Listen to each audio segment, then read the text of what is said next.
The blood spreading across the back of her pale yellow dress was what caught his eye first. That, and the way her body lay twisted at an impossible angle against the smooth rocks where Willow Creek bent sharply eastward through the canyon. Wade Garrett pulled his mare to a stop so fast the animal reared slightly, protesting the sudden yank on her reins. But he was already dismounting before her front hooves touched earth again. His boots hit the rocky ground hard as he ran toward the woman, his heart hammering against his ribs with a force that made breathing difficult. The August sun beat down mercilessly on the Colorado landscape, turning the air thick and heavy, but Wade barely noticed as he dropped to his knees beside her motionless form. She was young, maybe 22 or 23, with long dark hair that had come loose from its pins and now spread across the rocks like spilled ink. Her face was turned away from him, pressed against the cool stone, and for one terrible moment, Wade thought she might already be dead. Then he saw the slight rise and fall of her ribcage, so faint he might have imagined it, and something like relief flooded through him. He reached out with careful hands, checking for the source of all that blood. A deep gash ran across her upper back, probably from a fall, and her left arm bent at a wrong angle. Her skin felt cold despite the heat, and when he gently turned her face toward him, he could see purple bruising already forming along her cheekbone. "Miss?" His voice came out rough, unused to speaking after 3 days alone on the trail. "Miss, can you hear me?" No response. Her eyelids did not even flutter.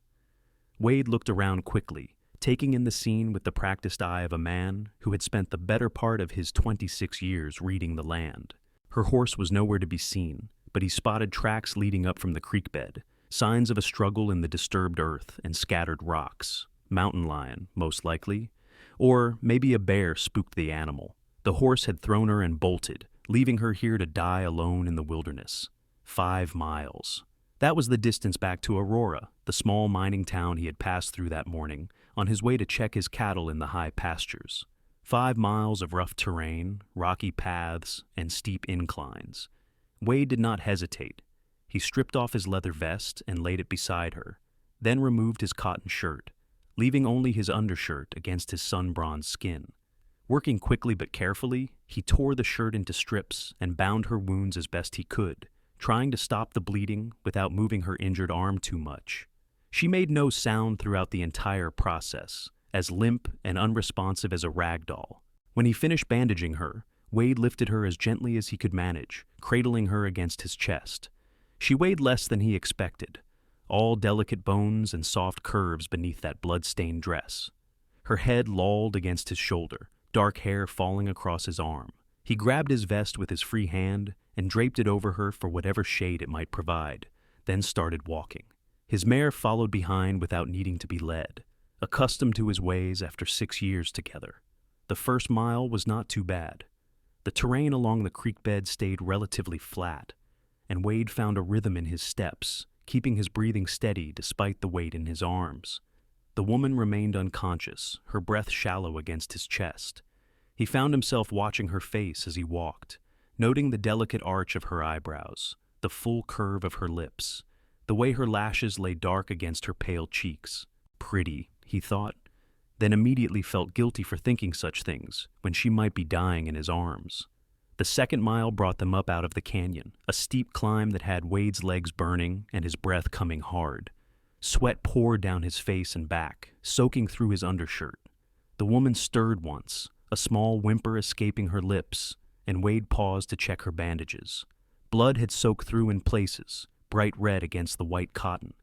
He adjusted his grip on her, trying to keep pressure off her injured arm, and kept climbing. By the 3rd mile, Wade's arms felt like they might give out. The muscles in his shoulders screamed in protest, and his back had started cramping. He had to stop twice to rest, laying her gently in the shade of a juniper tree, while he caught his breath and took a few swallows from his canteen. The second time he stopped, he wet his bandana and pressed it to her forehead, wiping away the dust and sweat. Her skin felt warmer now, which worried him. Fever setting in meant infection, and that meant she needed real medical attention faster than his tired legs could carry her. "Come on, Wade," he muttered to himself, lifting her once more. "Only 2 miles left. You have carried heavier." But he had not for this distance, and certainly not with this kind of care required. Every step had to be measured, calculated to avoid jostling her too much. His boots caught on rocks and roots, and twice he nearly fell, catching himself at the last second by sheer force of will. The afternoon sun climbed higher, hotter, and Wade felt lightheaded from the heat and exertion. His mare whinnied behind him, sensing his distress. The 4th mile took him past the old Henderson ranch, long abandoned after the family moved back east 3 years ago. The barn still stood, weathered and leaning slightly, and Wade considered stopping to rest in its shade.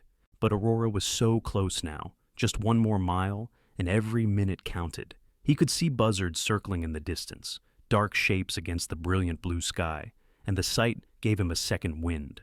Death would not claim this woman today, not if he had anything to say about it. His vision had started to blur by the time he stumbled onto Main Street in Aurora, his legs shaking with every step. The town was small, just one main road with buildings clustered on either side, but to Wade, it looked like salvation. Several people stopped to stare as he staggered past the general store, the saloon, the assay office. Their faces registered shock and concern, and someone shouted something he could not quite make out over the roaring in his ears. "Doc Morrison!" Wade managed to call out, his voice cracking. "Where's Doc Morrison?" End of the street blue door, a woman's voice, high and urgent. "I will run ahead and tell him you are coming." Wade nodded his thanks and kept moving, counting his steps now to keep himself focused. 20 more, 15, 10. The blue door swung open before he reached it, and a short man with gray hair and wire-rimmed spectacles rushed out, followed by the woman who had called directions. "Inside, quickly!" The doctor gestured toward the open door. "Put her on the examination table. Careful now." Wade climbed the 3 steps to the porch on legs that barely held him and stumbled into the cool interior of the doctor's office. The examination table stood in the center of the room, covered with a clean white sheet, and Wade laid the woman down with infinite care, his arms still curved in the shape of her body, even after he let go. The room tilted sideways, and he grabbed the edge of the table to steady himself. "You did good, son." Doc Morrison was already examining the woman, his experienced hands moving over her injuries with practiced efficiency. "Real good. She would have died out there for certain. Now sit down before you fall down. Margaret, get this young man some water." Wade sank into a chair against the wall, his legs finally giving out completely.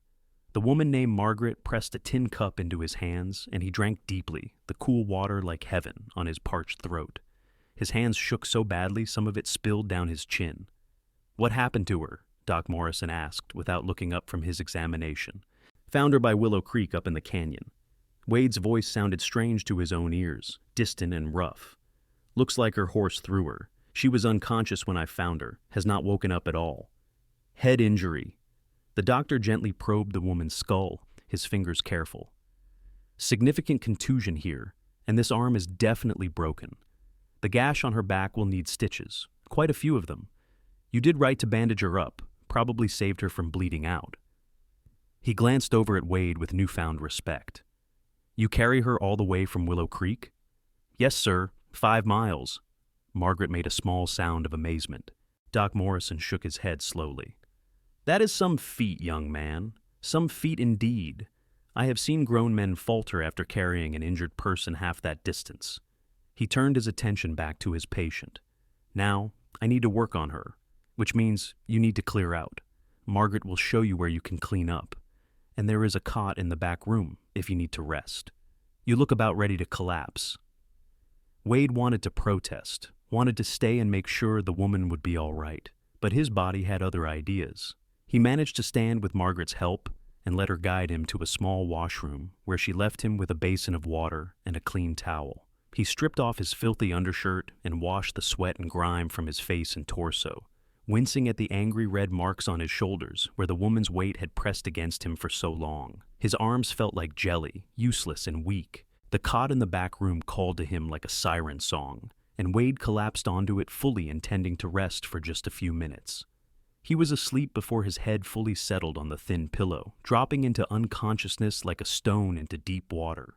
When he woke, shadows stretched long across the floor, and golden evening light slanted through the window.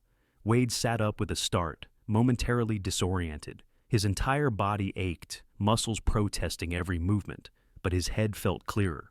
He found his shirt folded on a chair by the door, cleaned and mended where he had torn it for bandages, and pulled it on carefully. Doc Morrison looked up from his desk when Wade emerged into the main room. The examination table was empty now, the bloody sheet replaced with a clean one. Wade's heart jumped into his throat. "She is alive," the doctor said quickly, reading the panic on Wade's face. "Moved her to the recovery room once I finish patching her up. Come on, I will show you." He led Wade through another door into a small room with 2 narrow beds. The woman lay in the one nearest the window, covered to her chin with a patchwork quilt. Her dark hair had been washed and braided, lying over one shoulder, and someone had dressed her in a clean white nightgown. Her left arm rested in a splint above the covers. In the soft evening light, with the worst of the dirt and blood washed away, Wade could see just how beautiful she truly was. 23 stitches in her back, Doc Morrison said quietly. Clean break in the ulna, should heal fine if she keeps it immobilized. The head injury is what worries me most. She has not regained consciousness yet, and until she does, I cannot know if there is lasting damage. He glanced at Wade. "You have a name, son?" "Wade Garrett. I have a ranch about 10 miles north of here, up in the foothills." "Garrett, I know that name. Your father was Samuel Garrett?" "Yes, sir. He passed 2 years back." "I am sorry for your loss. Sam was a good man." The doctor pulled up 2 chairs beside the bed. "Sit with her a while if you want. Sometimes it helps, having someone talk to them. Might bring her back faster." Wade sat, feeling awkward and uncertain. "I would not know what to say." "Does not much matter what you say. Just the sound of a voice, letting her know she is not alone." Doc Morrison moved toward the door.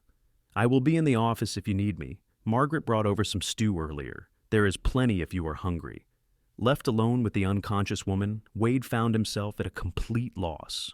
He had spent most of his adult life working cattle, sleeping under stars, living a solitary existence in the mountains. Conversation did not come naturally to him, even under normal circumstances, let alone talking to someone who could not hear him. But he had carried this woman 5 miles to save her life. The least he could do was try to help her wake up. "I suppose you would want to know where you are," he started, his voice uncertain in the quiet room. "You are in Aurora, at Doc Morrison's place. He fixed you up real good, says you should heal just fine once you wake up." He paused, studying her still face. "I found you by Willow Creek. Looks like something spooked your horse and threw you. Do not suppose you remember any of that." No response, not even a flicker of her eyelids. Wade shifted in his chair, making the wood creak. "My name is Wade Garrett. I was heading up to check on my cattle when I spotted you." He rubbed his hand over his face, feeling the day's growth of beard there. 5 miles I carried you. My arms still feel like they might fall off, truth be told. But I could not just leave you there. No telling what might have come along. Mountain lions, bears, coyotes. The wilderness is not kind to the helpless." He talked until his throat grew dry, rambling about his ranch, his cattle, the weather, anything that came to mind. Full darkness had fallen outside when Margaret appeared with a tray of food and a stern instruction that he eat every bite. The stew was thick with beef and vegetables, and Wade discovered he was ravenous. He had not eaten since early morning, before he found the woman. "Any change?" Margaret asked, nodding toward the bed. "No, madam. She just lays there, still as death." "Give her time. The body needs to heal, and sometimes that means shutting down for a spell." Margaret collected his empty bowl. "Doc says you are welcome to stay the night if you want. There is still that cot in the back room." Wade glanced at the woman in the bed. Leaving her felt wrong somehow, even though there was nothing more he could do. "I will stay," he heard himself say, "if it is all right with the doc." He figured you would. You did not carry her all this way, just to abandon her now. Margaret smiled kindly.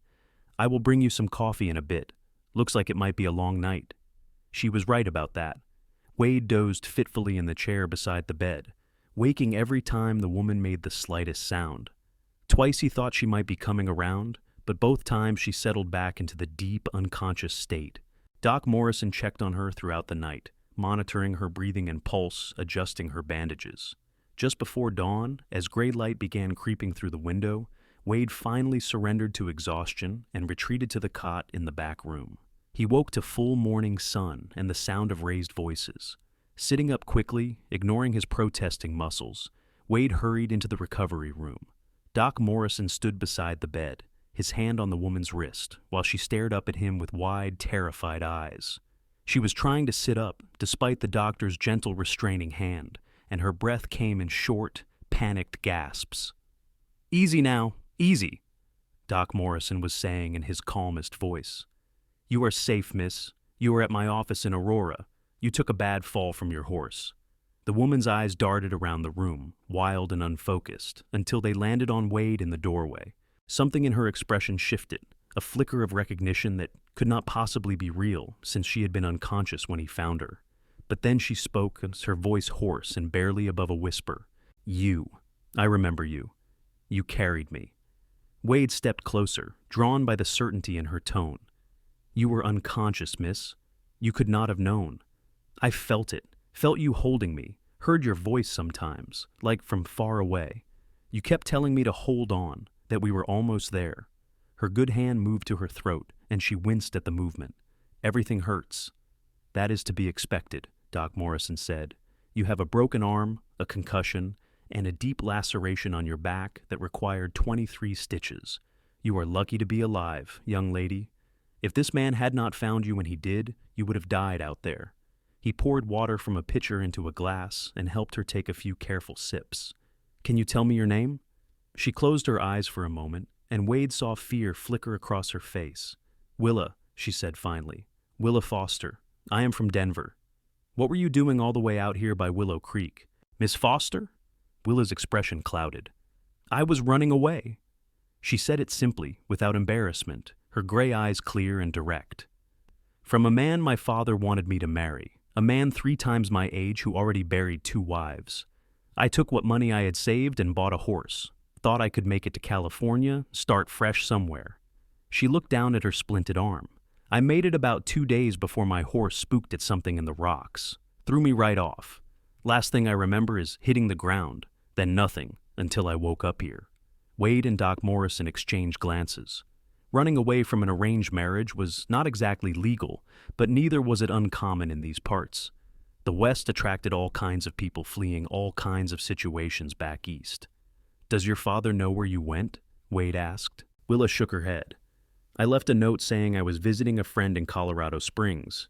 By the time he realizes I'm not coming back, I plan to be long gone." Fresh tears welled in her eyes. "Now I suppose I will have to go back. I lost my horse, my supplies, all my money. I have nothing. Now, let us not make any hasty decisions," Doc Morrison said firmly. "First priority is getting you healed up. That will take time, Miss Foster. Your arm alone needs 6 weeks in that splint, and I want to keep you here under observation for at least another few days to make sure there are no complications from that head injury. Whatever you decide about your future, it can wait until you are well." Wade found himself speaking before he fully thought it through. "You could stay in Aurora. Once you are healed, I mean. Town could use someone with education. I heard you talk. Miss Foster, you speak like someone who has had schooling. We have been needing a school teacher for the children." Both Doc Morrison and Willa looked at him in surprise. Wade felt his face heat, but pressed on. "Just a thought. Better than going back to marry some old man you do not want. Better than trying to make it to California with no money or supplies." Willa studied him with those clear gray eyes, and Wade had the uncomfortable sensation of being examined like a puzzle she was trying to solve. Finally, she smiled, just a small curve of her lips, but it transformed her entire face. "That is kind of you, Mr. Garrett. Very kind. Perhaps I will consider it, once I can think straight again. Right now, my head feels like it is full of cotton wool." "That is the laudanum I gave you for the pain," Doc Morrison said. "You should rest now, Miss Foster. Sleep is the best medicine for what ails you." Willa's eyelids were already drooping, her body surrendering to the drug and exhaustion. As Wade watched her slip back into sleep, this time peaceful and healing rather than the frightening unconsciousness of before, he felt something shift inside his chest. He barely knew this woman, had only just learned her name, but the thought of her leaving Aurora once she healed filled him with an unexpected sense of loss. "You did good, Wade," Doc Morrison said quietly, placing a hand on his shoulder. "Real good. Now go on home, check on that ranch of yours. Miss Foster will be here when you get back." Wade nodded, but it was another hour before he could make himself leave. He stopped by the general store to pay for Willa's care, instructing the owner to send any bills for her medical treatment or supplies to him. Then he retrieved his mare from the livery stable, where he had left her the previous afternoon, and started the long ride home. The ranch looked exactly as he had left it, of course, but somehow it felt different as Wade rode up the dirt path to his small cabin. Lonely, maybe? He had never minded the solitude before, had actually preferred it after growing up in a crowded boarding house in St. Louis before his father brought him west. But now the empty cabin with its single room, the quiet that pressed in from all sides, the absence of any voice but his own, all of it seemed to echo with a hollowness he had not noticed before. He spent the next 3 days working himself to exhaustion, checking his cattle in the high pastures, mending fences, restocking his winter wood supply. Every night he collapsed into bed with aching muscles and a tired mind, but still he found himself lying awake thinking about Willa Foster, wondering if she was healing properly, if she was in pain, if she had decided what she would do once she recovered, if she thought about him at all, the way he found himself thinking about her. On the 4th day, Wade could not stand it anymore. He saddled his mare before dawn and rode into Aurora, telling himself he was just checking on his investment, making sure his money was being put to good use. The lie tasted bitter, even in his own mind. Margaret answered his knock at Doc Morrison's door, her face breaking into a knowing smile when she saw him. "She has been asking about you," she said without preamble. "Every day, wanting to know if the man who saved her had come back. Go on through. She's in the recovery room, much improved." Wade found Willa sitting up in bed, propped against several pillows. The bruising on her face had deepened to spectacular shades of purple and yellow, and she looked thin and fragile in the oversized nightgown. But her eyes were clear and alert, and when she saw him in the doorway, her whole face lit up. "Mr. Garrett, I was beginning to think you had forgotten about me." "No, madam, just had to see to my ranch." Wade moved into the room, suddenly self-conscious. He had taken extra care with his appearance this morning, washing thoroughly and putting on his best shirt, but he still felt rough and uncouth compared to her obvious refinement. "How are you feeling?" "Better every day. The pain is not as bad, and I can keep food down now, which Doc Morrison says is a good sign." She gestured to the chair beside the bed. "Please sit. I have been bored to tears with nothing but my own thoughts for company." Wade sat, his hat balanced on his knee. Up close, he could see the fine lines of pain around her eyes and mouth, the way she held herself carefully to avoid jostling her injuries. "Has anyone come looking for you, from Denver?" "No, Doc Morrison inquired at the telegraph office, and there have been no messages." Willa's expression grew troubled. "My father is probably still under the impression that I am in Colorado Springs. It will be another week or so before he grows concerned, I imagine. He is not a man much given to worry about his daughter." "I am sorry." "Do not be. It was his indifference that made running away possible in the first place. A doting father would have noticed his daughter saving every spare penny for months, would have questioned why she suddenly wanted to visit a friend she had not mentioned before." Willa plucked at the quilt covering her lap. "I know I must seem terribly ungrateful, speaking ill of my own father. He did raise me after all, gave me education and a comfortable home. He also tried to sell you to an old man like you were cattle," Wade said bluntly. "I reckon that cancels out any debt you might owe him." Willa looked up at him, surprise clear on her face, followed by something that might have been gratitude. "Most people would say I should be obedient, accept my father's choice. That is what proper young ladies do. Most people have not carried you 5 miles bleeding and unconscious through the mountains. I figure that gives me the right to speak my mind." Wade surprised himself with his own boldness. He was not usually so forthright, especially with women, but something about Willa Foster brought out a protective streak he had not known he possessed. She laughed, then winced and pressed her good hand to her ribs. "Do not make me laugh. It hurts too much. But yes, I suppose you have earned that right, Mr. Garrett." Her smile faded slightly. "You mentioned before about the town needing a school teacher. Were you serious about that?" "Very serious. Aurora has about 30 children of school age, all running wild with no proper education. Some of the mothers try to teach them at home, but most folks out here did not have much schooling themselves. The town has been trying to recruit a teacher for over a year, but no one wants to come out this far from civilization." Wade leaned forward, his hat forgotten. "The position comes with a small house, just 2 rooms, but sturdy and weather-tight. The pay is not much, but the town provides firewood and staples. You would have your own place, your own income, your own life. Willow was quiet for a long moment, her gaze distant. When she finally looked at him again, her eyes shone with unshed tears. My own life, she repeated softly. I cannot remember the last time I had that. My mother died when I was 12, and since then, I have been nothing but an unpaid housekeeper for my father. Someone to cook his meals and host his dinner parties and look decorative when he had important guests. The only reason he even noticed me enough to arrange this marriage was because I turned 23, and he decided I was becoming an embarrassment, an old maid daughter cluttering up his house. 23 is not old, Wade said firmly, and you are not an embarrassment. You are brave. You chose to risk everything, even your life as it turned out, rather than accept a fate you did not want. That takes courage. Or foolishness. But she was smiling again, tentative and hopeful. I have teaching experience, actually. Before my mother died, she was a school teacher herself, and she taught me to help with the younger students. I loved it, the look on a child's face when something suddenly makes sense, when reading or arithmetic clicks into place. After she passed, I offered to teach at the local school in Denver, but my father forbade it, said it was beneath our family station for his daughter to work for wages. Wade felt anger kindle in his chest at this unknown man who had so thoroughly crushed his daughter's spirit. Your father sounds like a fool. He is many things but not a fool, selfish certainly, controlling absolutely, but not foolish. Willa shifted in the bed, trying to find a more comfortable position. Wade immediately stood to help her, adjusting the pillows behind her back with gentle hands. She looked up at him, something soft and wondering in her expression.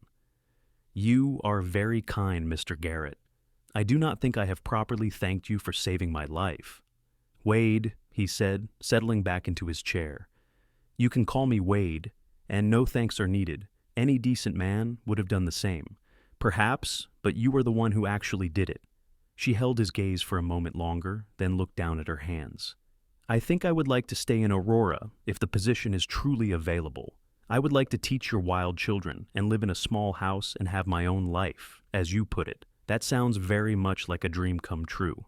The relief that flooded through Wade was entirely out of proportion to the situation, and he knew it. He barely knew this woman. She was educated, refined, from a completely different world than his rough rancher existence. There was no logical reason why her decision to stay should make his heart pound like this, why the thought of seeing her regularly should make the future suddenly seem brighter. I will speak to the town council, he said, forcing his voice to remain steady. Soon as Doc Morrison says you are well enough to be moved, we will get you settled in the schoolhouse. It needs some work, been sitting empty for a while, but I can fix it up, make it comfortable for you. You have already done so much. I have got time. Ranch does not need me every minute of every day. Wade stood, recognizing that he was in danger of overstaying his welcome. Willa looked tired, shadows deepening under her eyes. I should let you rest. Doc Morrison will have my hide if I wear you out. Will you come back? The question came out quickly, almost anxiously, and Willa's cheeks flushed pink. To visit, I mean. It gets rather lonely here with no one to talk to but Margaret and the doctor. I will come back, Wade promised. Tomorrow, if you would like. I would like that very much. Wade left the doctor's office feeling like he was walking on air, a ridiculous sensation for a grown man, but undeniable nonetheless. He spent the rest of the day in Aurora, meeting with the town council to discuss hiring Willa as the school teacher. The council members were so relieved to finally have a qualified candidate that they approved her on the spot, sight unseen, trusting Wade's judgment. Then he visited the schoolhouse, a small wooden building on the edge of town, with a separate two-room house attached at the back. The place was in worse shape than he remembered. Dust coated every surface, cobwebs hung in the corners, and animals had clearly been nesting in the teacherage. The roof leaked in 2 places, several window panes were cracked, and the wood stove looked like it had not been cleaned in years. Wade surveyed the mess and rolled up his sleeves. He had 2 weeks, maybe 3 before Willa would be ready to move in. That gave him just enough time to make the place livable. He returned to his ranch that evening only long enough to gather supplies and tools, then rode back to Aurora the next morning and got to work. True to his word, he also stopped by Doc Morrison's office to visit Willa, finding her sitting up in a chair by the window. She looked stronger than the previous day, more color in her cheeks, and when she smiled at him, Wade felt that strange sensation in his chest again, like something expanding and warming all at once. "I spoke to the council," he told her. "The teaching position is yours if you want it. $35 a month plus room and board." Willa's eyes went wide. $35? That is more than generous. It is fair pay for important work, and the town has been setting aside money for a teacher for over a year now, so they can afford it. Wade pulled up a chair beside her. "I have been working on the schoolhouse, getting it ready for you. Should be done in a couple weeks." "You do not have to do that. I am sure I can clean it myself once I am recovered." "You have got a broken arm and 24 stitches in your back. You are not climbing ladders to patch roof leaks or hauling buckets of water to scrub floors." Wade spoke firmly, brooking no argument. "Besides, I want to do it. Makes me feel useful." They fell into an easy pattern over the following days. Wade would arrive each morning to work on the schoolhouse, stop by at midday to have lunch with Willa, work a few more hours, then spend the evening sitting with her while she recovered. They talked about everything and nothing, sharing stories of their very different childhoods. Wade told her about growing up poor in St. Louis, his father's decision to head west after his mother died of consumption, the hard years of building the ranch from nothing. Willa described her privileged but stifling upbringing in Denver, the loneliness of being an only child in a big empty house, her mother's warmth and kindness, and how everything turned cold after her death. "She used to read to me every night," Willa said one evening, her voice soft with memory. "Even when I was old enough to read perfectly well myself. Poetry mostly. Longfellow was her favorite. She had this way of making the words come alive, giving each character a different voice. I wanted to be just like her when I grew up." "You will be," Wade said. "You will be a teacher like she was, making words come alive for children. That is a fine legacy." Willa smiled at him, that soft, wondering look in her eyes again. Wade found himself noticing small things about her.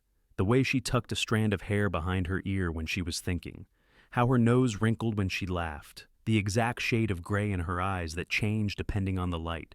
He was falling for her, he realized with a start. Falling hard and fast for a woman he barely knew, a woman who was educated and refined, and so far above his rough cowboy ways that it was almost laughable. But she did not seem to notice or care about their different backgrounds. She listened with genuine interest when he talked about cattle and ranching, asked intelligent questions about his work, laughed at his stories, even when they were not particularly funny. And when he caught her watching him with a soft expression on her face, Wade dared to hope that maybe, just maybe, his feelings were not entirely one-sided. 2 weeks after finding her by the creek, Doc Morrison declared Willa well enough to leave his care. The stitches in her back had healed cleanly, her arm was mending properly in its splint, and the bruising on her face had faded to a yellowish green that she could mostly cover with her hair. Wade arrived early the morning with a wagon borrowed from the livery stable, padded with blankets to make the ride as comfortable as possible. Margaret had found some clothes for Willa to wear, donations from the other women in town.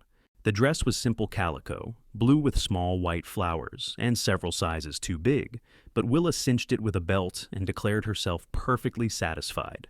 Wade thought she looked beautiful, though he kept that observation to himself. The ride to the schoolhouse took only a few minutes, but Wade drove the wagon carefully, avoiding ruts and bumps. Willa sat beside him on the bench seat, her good hand gripping the edge to steady herself, her face tilted up toward the sun. She had been inside for 2 weeks, and the fresh air and sunshine seemed to revive her spirits. When they pulled up in front of the small house attached to the school, she actually gasped. "Wade, it is perfect." He had worked hard to make it so. The roof was patched, the windows repaired and sparkling clean. He had scrubbed every surface until the wood floors gleamed, whitewashed the walls, cleaned and repaired the wood stove. The front room served as a sitting area and kitchen combined, with a small table and 2 chairs, a cushioned rocking chair by the window, and shelves for books and supplies. The back room held a narrow bed with a new mattress and quilts donated by the church ladies, a wardrobe for clothes, and a washstand with a basin and pitcher, simple and small, but clean and welcoming. Wade helped Willa down from the wagon, his hands careful on her waist. She swayed slightly when her feet touched the ground, still weak from her ordeal, and he kept his arm around her as they walked to the door. Inside, she moved from room to room with wondering eyes, touching things gently as if afraid they might disappear. "You did all this? For me?" "Told you I would." Wade felt unaccountably nervous, hoping she truly liked it and was not just being polite. The women from town brought dishes and linens and things. There is food in the cupboard to get you started, firewood stacked outside. If you need anything else, anything at all, you just let me know. Willa turned to face him, and Wade was shocked to see tears streaming down her cheeks. Before he could ask what was wrong, she closed the distance between them and wrapped her good arm around him, pressing her face against his chest. Wade stood frozen for a heartbeat, then carefully embraced her, mindful of her injuries. "Thank you," she whispered, her voice muffled against his shirt. "Thank you so much. No one has ever done anything like this for me before. I do not even know how to repay you." "There is nothing to repay." Wade rested his chin gently on top of her head, breathing in the scent of her hair, something floral that Margaret must have given her. "I am just glad you are safe and healing. That is payment enough." They stood like that for a long moment, holding each other in the quiet house. Wade felt Willa's slight frame trembling, whether from emotion or weakness he could not tell. When she finally pulled back, he immediately missed her warmth. "I am being foolish," she said, wiping at her eyes with her good hand. "Crying all over you like a child. It is just overwhelming, all of this kindness from people who barely know me. That is how it is out here. We look after each other." Wade reluctantly stepped back, putting proper distance between them. "You should rest. The school does not start for another 2 weeks, so you have time to settle in and finish healing. But I will come by tomorrow to help you get the classroom ready, if that is all right." "More than all right. I would appreciate the help." Willa walked him to the door, then paused with her hand on the frame. "Wade, I'm glad you found me that day. Not glad I fell, obviously, but glad it was you who came along. I think maybe everything happens for a reason." Wade thought about that as he drove the wagon back to the livery stable and then rode home to his ranch. He had never been one to believe in fate or destiny, had always figured people made their own luck through hard work and determination.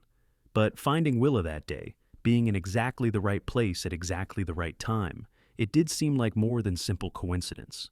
And the way he felt about her, so fast and so strong, that seemed to defy logic too.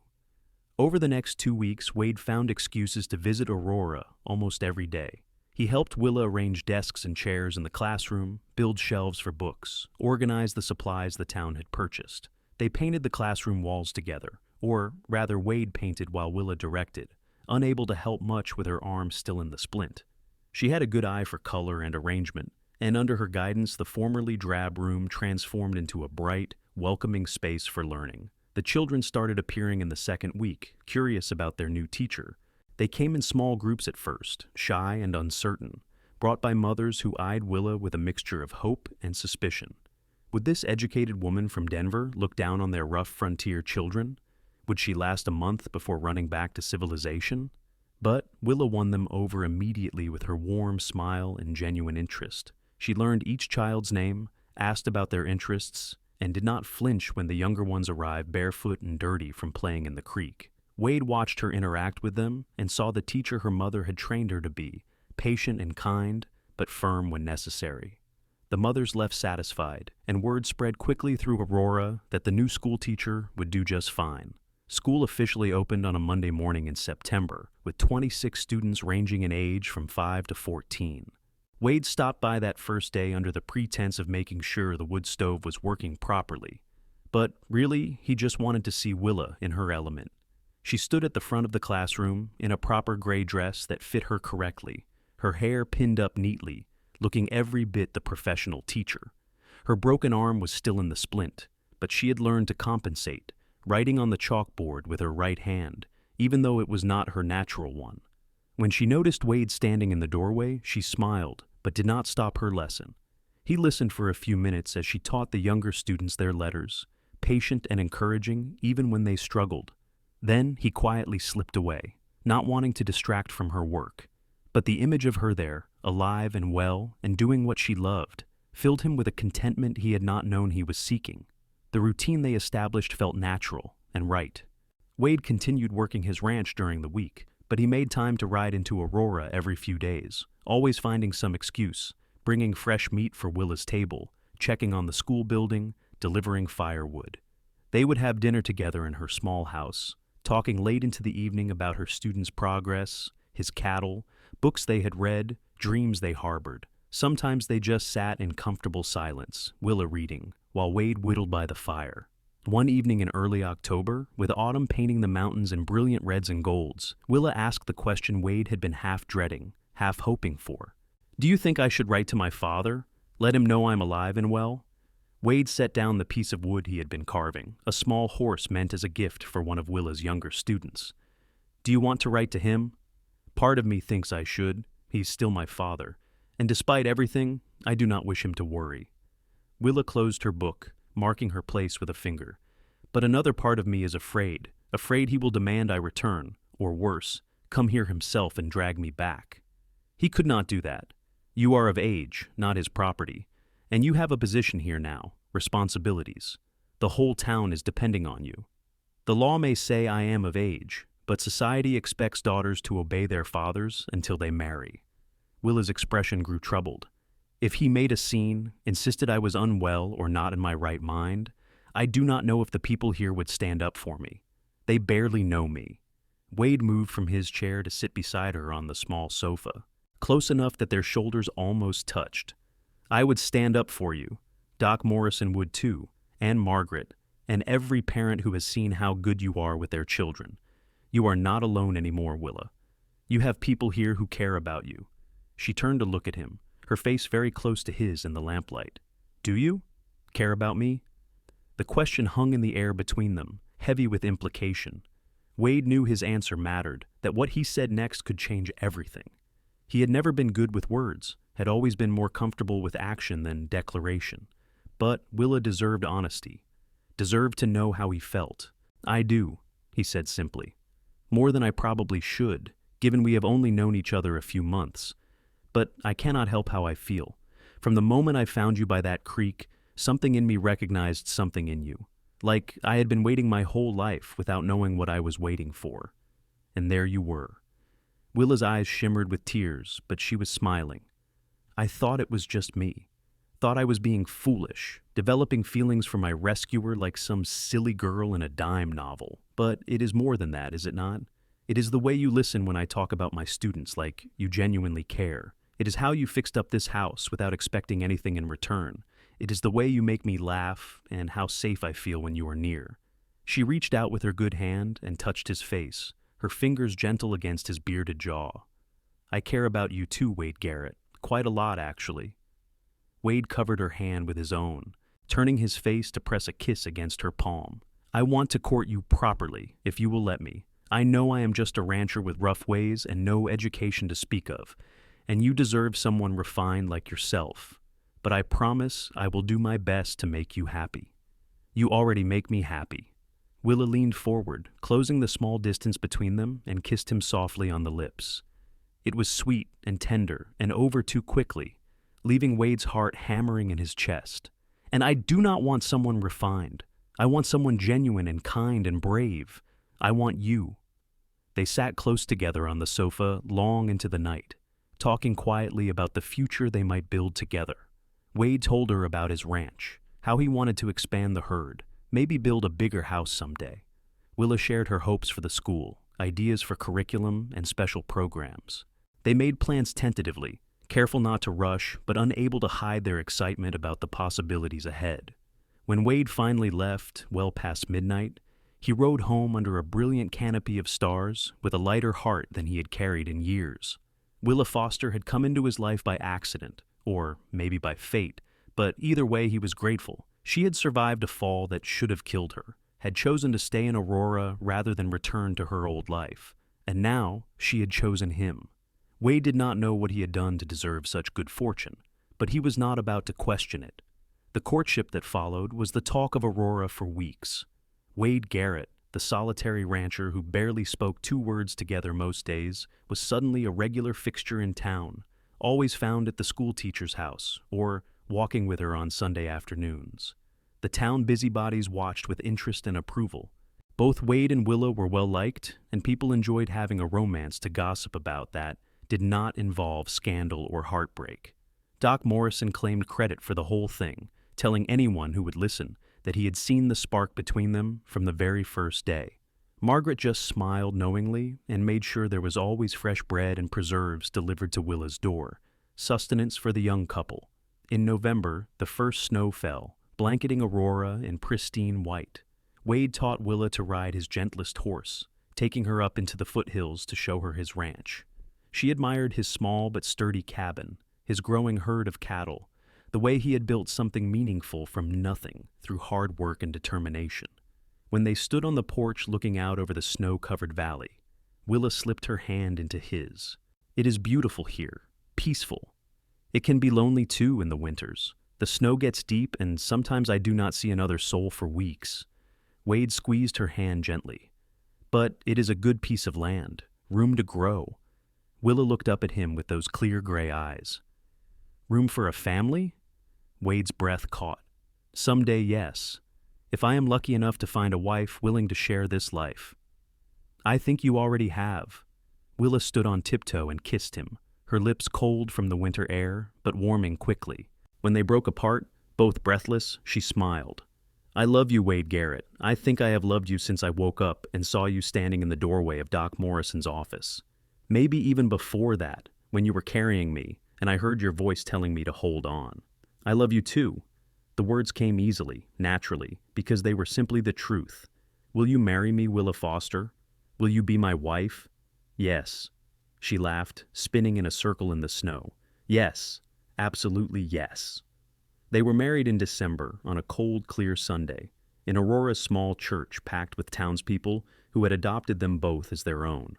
Willa wore a dress of cream-colored silk that the women of the town had sewn together, each contributing fabric or lace or buttons. Wade wore his best suit, brushed and pressed within an inch of its life.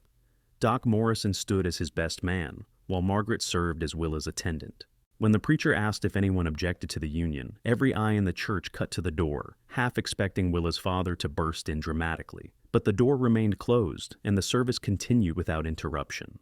Willa had written to her father 2 months earlier, a brief letter explaining that she was alive, employed, and would not be returning to Denver.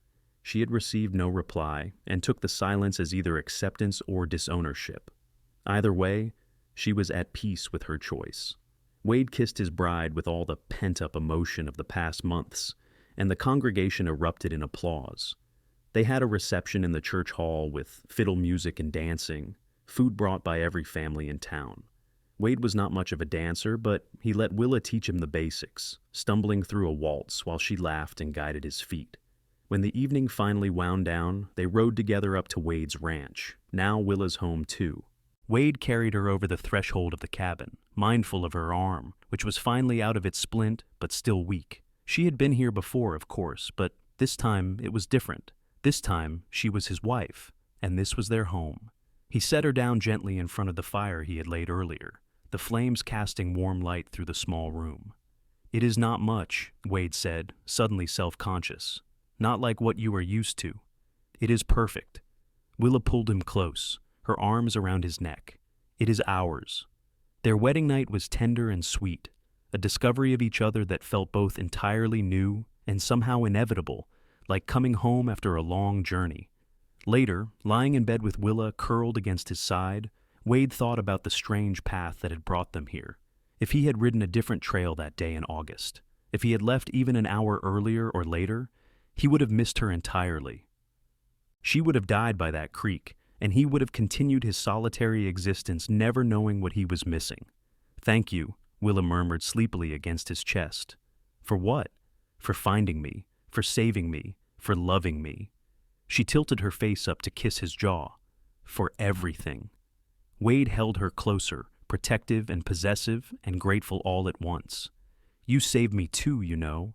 I just did not realize I needed saving until you came along."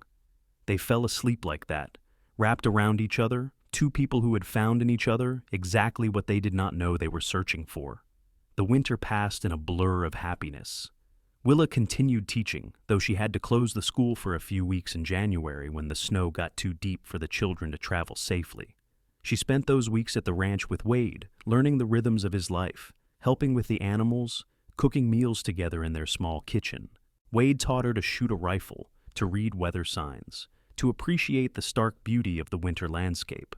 Willa taught him to read more than just basic words, opening up worlds of literature and poetry he had never explored. In the evenings, they would sit by the fire, Willa reading aloud while Wade worked on whatever needed mending. Sometimes they would just talk for hours, sharing thoughts and dreams and fears with the honesty that comes from true intimacy. Wade told her about his mother, dead so many years he barely remembered her face, and how his father had worked himself to death building the ranch. Willa spoke of her loneliness growing up, how she had felt like a ghost in her own home after her mother died. "I always wanted a big family," she confessed one snowy evening. "Lots of children running around, filling the house with noise and life. Everything my childhood was not." Wade kissed her forehead. "Then we will have that. As many children as you want." By spring, Willa was pregnant. She told Wade one morning in April, her face glowing with joy and trepidation. He picked her up and spun her around, laughing with delight, then immediately set her down gently as if she might break. "I am pregnant, not made of glass," she teased, but she was smiling. "Though I suppose I will have to give up teaching soon. The school board is unlikely to approve of a pregnant teacher standing in front of their children." "Then we will find someone else to teach." Wade placed his hand carefully on her still flat belly, awed by the life growing there. "Our baby is more important." They decided to keep the news quiet for a few more months, but word spread anyway, as word always does in small towns.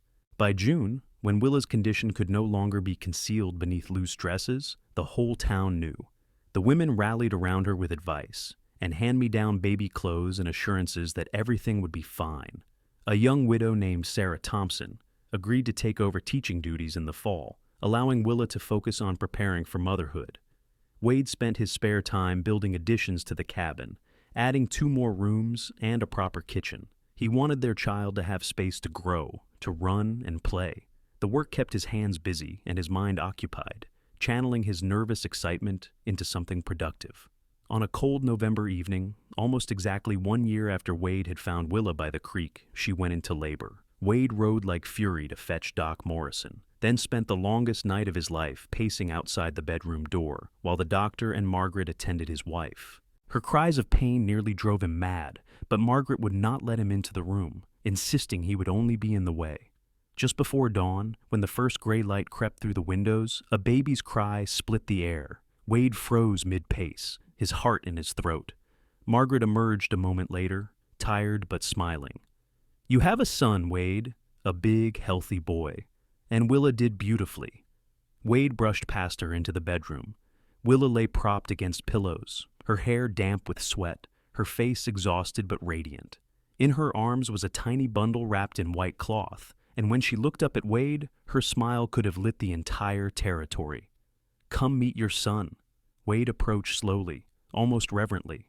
The baby had stopped crying and now gazed up with unfocused dark eyes, one tiny fist waving in the air.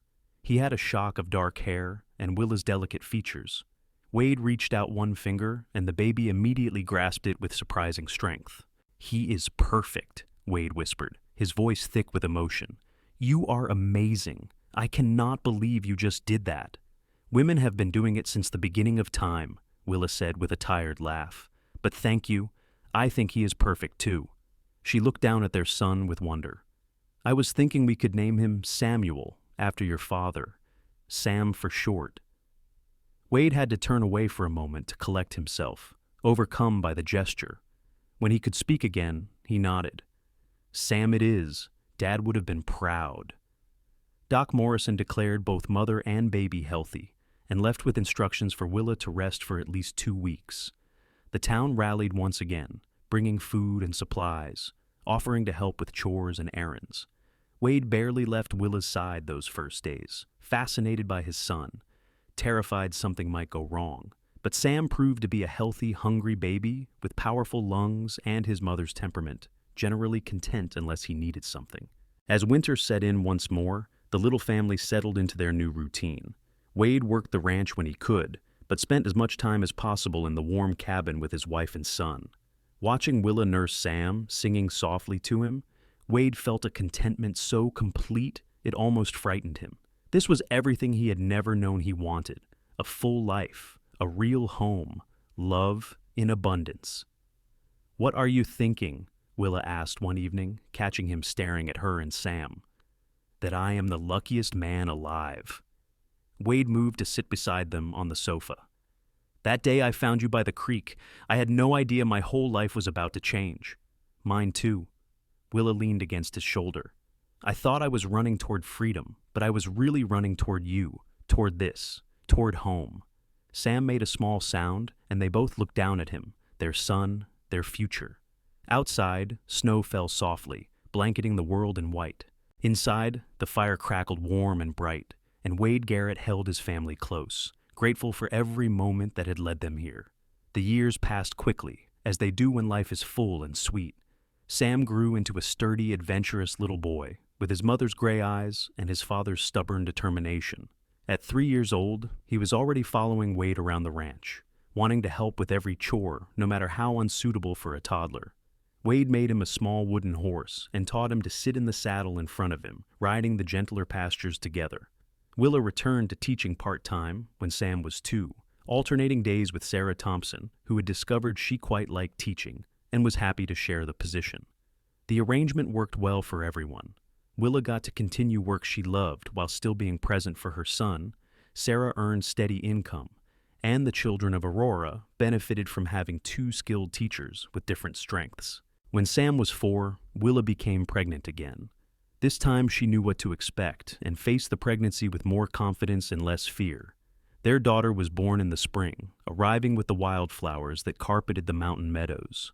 They named her Grace, and she was everything her name suggested: delicate, beautiful, and gentle from the start. Where Sam was all energy and noise, Grace was quiet and observant, content to sit in her mother's lap and watch the world with thoughtful eyes. "We are going to have our hands full with these 2, Wade said, watching Sam try to make his baby sister laugh by making ridiculous faces. "Is that a complaint?" Willa asked with a smile. "Not even a little bit." Wade pulled her close, kissing the top of her head. "I told you we would have that big family you wanted." By the time Sam was 8 and Grace was 4, the ranch had grown substantially. Wade had expanded his herd and hired 2 ranch hands to help with the work. The cabin had grown too, now a proper house with 5 rooms and a wide porch where the family spent summer evenings. Willa's vegetable garden flourished behind the house, and chickens clucked in their coop, providing fresh eggs. Aurora had grown as well, from a small mining town to a proper community, with a church, school, general store, hotel, and even a small bank. The railroad had come through 2 years earlier, connecting them to Denver and the wider world. But despite the changes and growth, the town retained its close-knit character. Everyone still knew everyone, and people still looked out for each other.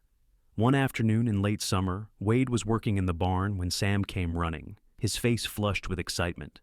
"Papa! Papa! Grandfather is here!" Wade felt his stomach drop. "What did you say?" "Mama's father. He arrived in a fancy carriage. Mama is talking to him on the porch." Wade dropped his tools and strode toward the house, protective instincts flaring. Willa had not heard from her father in over 7 years, not since that single letter telling him she was alive and staying in Aurora. What could possibly bring the man here now? As Sam had reported, an expensive carriage sat in front of the house, looking absurdly out of place next to the working ranch equipment. On the porch, Willa stood facing a tall, gray-haired man in an expensive suit. Even from a distance, Wade could see the tension in her posture. He climbed the porch steps and moved to stand beside his wife, placing a protective hand on the small of her back. The man, clearly Willa's father, judging by the resemblance, looked Wade up and down with barely concealed disdain. "So, you are the ranch hand who stole my daughter." "Wade Garrett, sir. Willa's husband." Wade kept his voice level, refusing to rise to the bait. "And I did not steal anyone. Willa made her own choice to stay. A choice made while she was injured and vulnerable, taken advantage of by an opportunistic cowboy." The man's voice was cold. "I am here to rectify that mistake. Willa, gather your things. You are coming home to Denver, where you belong." "No." Willa's voice rang out clear and firm. "This is my home. Wade is my husband, and Sam and Grace are my children. I am not going anywhere with you. Willa, be reasonable. You are living in squalor, married to an illiterate ranch hand, raising your children in the wilderness like savages." He gestured dismissively at the house and land around them. "I can give you everything: a proper home, servants, education for the children at the finest schools. All you have to do is admit this foolishness and come back. Wade felt anger kindle in his chest, but before he could speak, Willa stepped forward, her eyes blazing. "Squalor! You call this squalor?" Her voice shook with emotion. "I have more here than I ever had in your big empty house in Denver. I have a husband who loves and respects me. I have children who are happy and healthy. I have work that I find meaningful and a community that values me. And most importantly, I have freedom, the freedom to make my own choices, live my own life." She drew a shaky breath. "You did not come here because you care about me. You came because it embarrasses you that your daughter chose a rancher over the man you selected for her. Well, I am sorry if my happiness is inconvenient for your pride, but I will not apologize for it." Her father's face turned red. "You ungrateful child. After everything I have done for you. You gave me food and shelter and education, and for that I am grateful. But you never gave me love. You never listened to what I wanted or cared about my dreams. The only time you paid attention to me at all was to try to sell me off to the highest bidder." Willa's voice softened slightly. "I wrote to tell you I was alive because I did not want you to worry. I am sorry if I hurt you by leaving, but I am not sorry I left. This is where I belong. If you send me away now, you are no longer my daughter. I will cut you off completely, remove you from my will. You will get nothing from me, ever. I do not want anything from you." Willa reached for Wade's hand, gripping it tightly. "I already have everything I need." Her father stared at her for a long moment, perhaps hoping she would break, would recant. But Willa stood firm, her chin raised, her hand steady in Wade's. Finally, the older man turned and climbed back into his carriage without another word. They watched it drive away, dust rising behind the wheels. Only when it disappeared around the bend did Willa start shaking. Wade gathered her into his arms, holding her tight while she cried against his chest, releasing 7 years of pent-up hurt and anger and grief for the father she wished she had, but never would. "You did good," Wade murmured into her hair. "I am so proud of you. I thought it would feel different, standing up to him like that. Triumphant, maybe. But I just feel sad. That is because you have a good heart. You wanted his love and approval, even after everything. That is not wrong." Sam appeared in the doorway, Grace hiding behind him, both children's faces worried. "Is Mama all right?" Willa pulled back from Wade and wiped her eyes, then held out her arms. Both children ran to her, and she hugged them fiercely. "Mama is fine, babies. Everything is fine." That evening, after the children were in bed, Wade found Willa standing on the porch looking out at the darkening mountains. He wrapped a blanket around her shoulders and stood beside her in comfortable silence. "Do you ever regret it?" Willa asked quietly. "Marrying me? Taking on all my complicated history?" Wade turned her to face him, his hands gentle on her shoulders. "Not for one single second. You are the best thing that ever happened to me, Willa. You and Sam and Grace. I would carry you 5 miles through the mountains 100 times over, if it meant having this life with you." Willa smiled through fresh tears and kissed him. "I love you so much." "I love you too. Always will." They stood together in the gathering darkness, two people who had found each other through chance and choice, and built something beautiful from those bare beginnings. The house behind them glowed with lamplight, their children safe and sleeping inside. The ranch spread out around them, hard-won and carefully tended. And stretching ahead was the future, unknown but not frightening because they would face it together. More years passed, bringing changes and challenges as they always do. Sam grew tall and strong like his father, learning the ranch work with enthusiasm and skill. By 15, he could ride as well as any man and had his father's eye for good cattle. Grace grew into a thoughtful, intelligent girl who loved books as much as her mother. She spent hours in Willa's old classroom, helping teach the younger children, clearly destined to follow her mother's path. Wade and Willa celebrated their 10th anniversary with a quiet dinner at home, the children staying with Doc Morrison and Margaret for the evening. They sat on the porch as the sun set, painting the sky in brilliant oranges and pinks. 10 years, Willa mused. Sometimes it feels like yesterday, and sometimes I can barely remember my life before you. "Any regrets?" Wade asked, though he already knew the answer. "Only that I did not fall off my horse sooner." She laughed at his expression. "What? You know what I mean? If I had to fall and almost die for us to meet, then I am glad it happened when it did. I am glad I was the one who found you." Wade pulled her close. "Cannot imagine my life without you in it now. You would have been fine, probably would have married some nice rancher's daughter and had a quieter life. Quieter maybe, but not better, never better." He kissed her softly. "You are it for me, Willa Garrett. Have been since the moment I saw you lying by that creek." They added 2 more children to their family over the years, another son named Thomas, who was born when Sam was 12, and finally a daughter they named Rose, who completed their family when Grace was 9. The house expanded once more to accommodate them all, and the ranch prospered under Wade's careful management and growing reputation for quality cattle. Sam left home at 18 to start his own ranch in the high country, but he visited often and always with a smile. Grace became the head teacher at Aurora's school when Sarah Thompson retired, carrying on her mother's legacy with pride. Thomas showed an aptitude for business and took over managing the financial side of the ranch, while Rose, the baby of the family, proved to be the best rider of them all, often helping Wade with the more difficult horses. On a warm summer evening, with Wade now in his 50s and Willa approaching 50, they sat together on the porch as they had done countless times before. Their children were grown and gone, building their own lives, but they came home often, filling the house with grandchildren who ran wild through the ranch just as their parents had done. "Do you remember that first day?" Willa asked, her head resting on Wade's shoulder. "When you carried me 5 miles to save my life?" "Every single step." Wade's arm tightened around her. "Best 5 miles I ever walked. I was so frightened when I ran away from Denver, terrified I was making a terrible mistake. But then I woke up in Doc Morrison's office and saw you standing there, and somehow I knew everything would be all right." She tilted her face up to look at him. "Thank you for finding me. Thank you for loving me. Thank you for giving me this beautiful life." Wade cupped her face in his weathered hands, his touch still gentle after all these years. "Thank you for choosing to stay. For choosing me. I was just a rough cowboy with nothing to offer but hard work and an honest heart. That was everything I needed." Willa kissed him, the kiss of 2 people who had loved each other through decades of joy and sorrow, triumph and struggle, always together.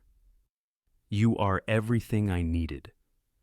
As the sun set behind the mountains they had called home for so long, Wade and Willa Garrett sat wrapped in each other's arms, surrounded by the life they had built together. From a chance encounter by a creek to a love that had weathered all storms, their story was written in the land around them, in the children they had raised, in the community they had helped build. It was a story that had begun with 5 desperate miles and a cowboy's determination to save a stranger's life, and had blossomed into something far richer than either of them could have imagined. In the house behind them, photographs lined the walls, Wade and Willa on their wedding day, young and full of hope, their growing family through the years, graduations and weddings and new grandchildren. Each image captured a moment in time, but together they told the story of a life fully lived, a love fully realized. The creek where it all began still ran clear and cold through the canyon, eternal and unchanged. Sometimes Wade and Willa would ride out there together, standing at the spot where he found her all those years ago. It was their pilgrimage, their reminder of how precious and fragile life could be, how one moment could change everything. They had been blessed, truly blessed, and they knew it. Not just in the obvious ways of health and prosperity and children who brought them pride, but in the quieter blessing of having found each other, of having had the courage to choose love when it appeared unexpectedly in their lives, of having built something lasting and true from bare beginnings. As darkness settled over the ranch and stars began appearing in the vast Colorado sky, Wade and Willa finally rose from the porch and went inside their warm home. Tomorrow would bring its own joys and challenges, as tomorrows always did. But tonight, they had each other, and that was more than enough. It always had been, from that first desperate day by the creek to this peaceful evening in the home they had made together. Their love story had begun with unconsciousness and a 5-mile carry, with desperation and determination. But it had grown into something profound and lasting, a testament to the power of choosing love, of choosing each other, every single day. And as they settled into bed that night, Wade's arms around Willa as they had been for decades, both of them knew with absolute certainty that they would choose each other still, tomorrow and all the tomorrows after, until their final sunset came. It was a good life they had made, the best life either of them could have imagined, built on a foundation of those 5 exhausting, terrifying, life-changing miles. Wade had carried Willa to the doctor that day, but in truth, they had been carrying each other ever since, through all the miles of their journey together, and they would continue to do so, partners and lovers and best friends, until the very end of their days.